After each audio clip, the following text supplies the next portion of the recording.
Hi everyone! Magluluto tayo ng adobong pusit at nagpainit lang ako ng mantika sa kaldero.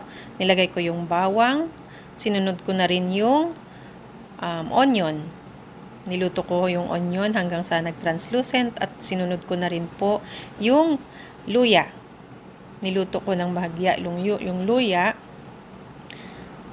at sa oras na yan, nilagay ko na rin yung kamatis. Nalo-halo ko hanggang sa maluto ng husto yung kamatis. Ayan, ngayon hinalo ko naman yung pusit na nilagyan ko na ng toyo para mamarinate. Patuloy tayong halu-haluin yung ating mga ricado. Ngayon ilagay na natin yung ating pusit na may toyo.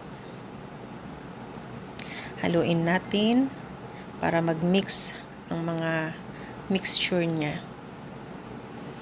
Ngayon, takpan natin at isimmer natin ng 2 minuto. Ating hahanguin para hindi siya mag-overcook.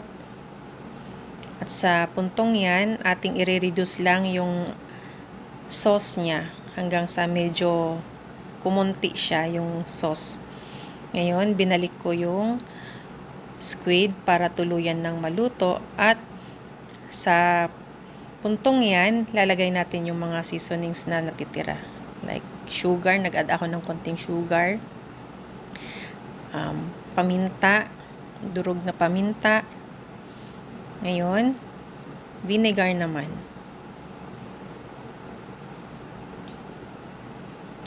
Takpan natin at isimmer natin ng 3 minuto hanggang siya ay tuluyan ng maluto.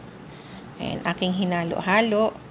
At sa puntong yan, ay oras na po para ihain sapagkat luto na po. Maraming salamat!